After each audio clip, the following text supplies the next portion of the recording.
Hi everybody, Master Trainer Kiona Leah back with you guys again for another Wellness Wednesday.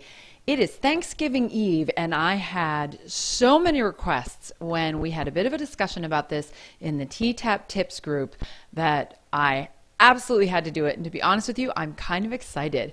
We are working tonight on how to look good in those Thanksgiving photos. Hopefully you guys will see this. I know I'm coming to you really late. All kinds of technical issues, but let's get right into it and look at our photographs. Now, there's a million things I could talk about when it comes to taking a good photograph. I could talk about the lighting, I could talk about the camera angle, I could talk about what you're wearing, but I'm pretty sure from our discussion that we had, what you guys are really interested in is, how do I stand? How do I sit? How do I look? What do I do? So we're going to talk about that, but if you want to know about those other things, make sure and leave a comment, tag me when you do, so that I know you said something to me, and we can certainly look at making more videos about those things as well. So here's what we're talking about. I'm going to give you a really terrible angle, straight on, nice and square, bad posture. This is a lot of times how people are in their pictures, and that's why they think they look terrible. Or what if I go this way? Turn to the side, slumped over. Moving my hands out of the way, my belly's pushed out. I look really defeated and down. I know that's how a lot of us feel right now because of the whole year, but we don't need to look that way in pictures. So let's start fixing all of this. Coming back to the front, square onto the camera. Of course, first thing we want to do, get those shoulders back.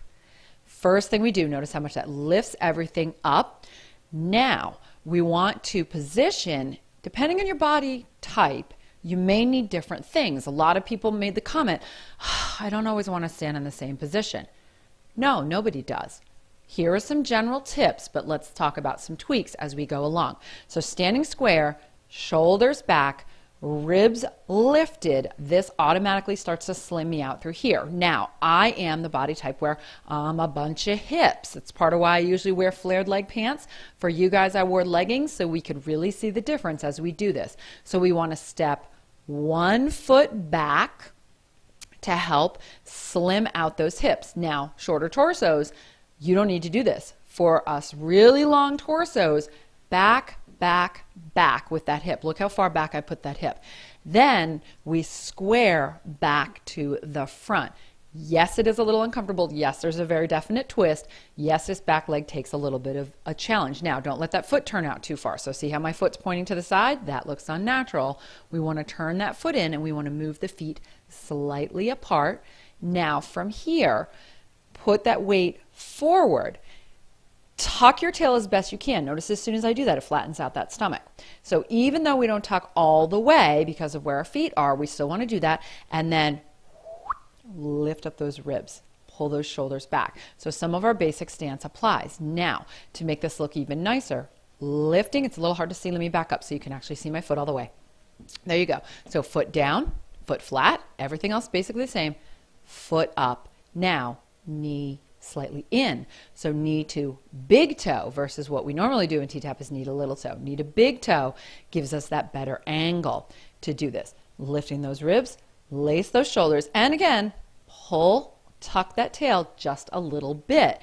From here, let's talk about our head. Talking about our head, that double chin can be an issue, especially as we get into later years. So you want to lift up. Now, you can't tighten too much. I have really prominent neck muscles. Margaret and I have that in common for sure. So I can't lift my neck and lengthen my neck. That's going to be a problem. What I want to do is what she always used to talk about is the turtle move. I'll give you a side view. Turtle move. We don't do this in the workout, but for a video or for a photo to the front, we want to bring that chin forward. Bringing that chin forward. Now, depending on where your lighting is, slightly down.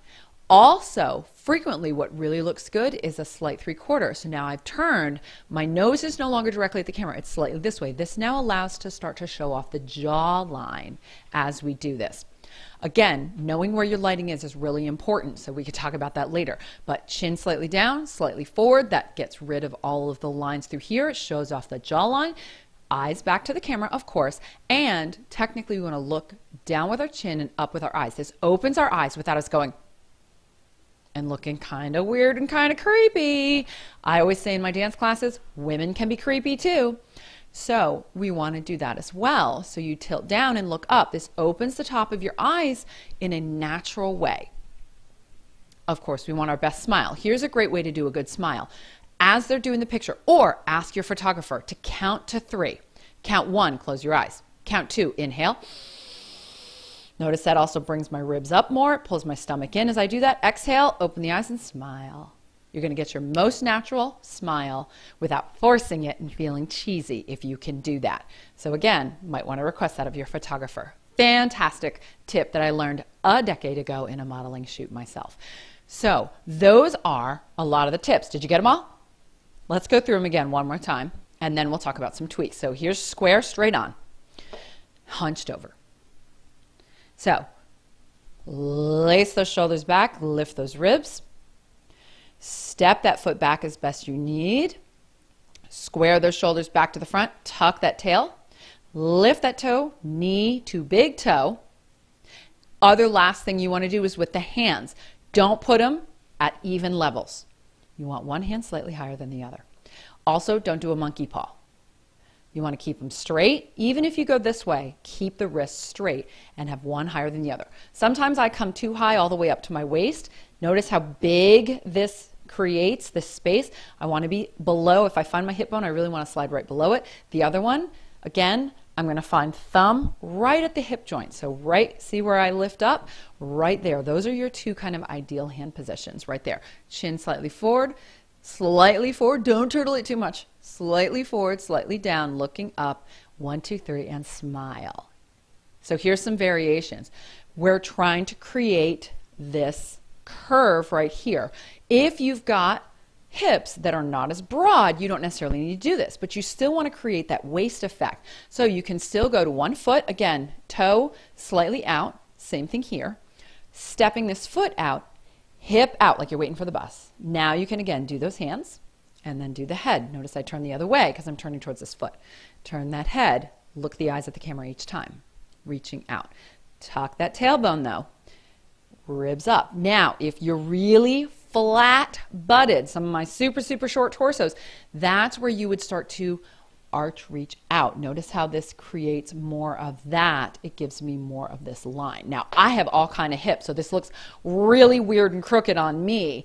But if you don't have all this hip, imagine if this was in about 2-3 inches, it would give a nice, gentle curve right there.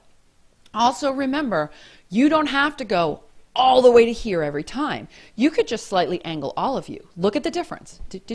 Here I'm straight. Here I'm 90 degrees. What if I go to 45? Now it's not that much to turn, just a little bit more. And again, it creates that look. Notice how nice and flat it is in the front. If I tuck my tail, it's even flatter, and I lift my ribs. And then same thing. Remember, if you are at this angle, you want to bring this hand out if at all possible. Watch what happens if I drop it back. See that? Again, it creates that contrast right there that we're looking for. Chin down and smile. Hopefully, I gave you guys some more ideas about how to really have options with your photographs. You can also do fully sideways, one foot in front of the other. Again, you want to slightly lift that front knee and then turn all the way. This is a really active looking pose. So lots of different options for doing this kind of stuff. It isn't always just hip back, turn square, reach forward, one hand higher. Those are your general rules, but you've got a lot of variations. And of course, what is the number one thing that you want to do for that? Practice. Get in front of a mirror. You got to go from goofy to cool to make it work.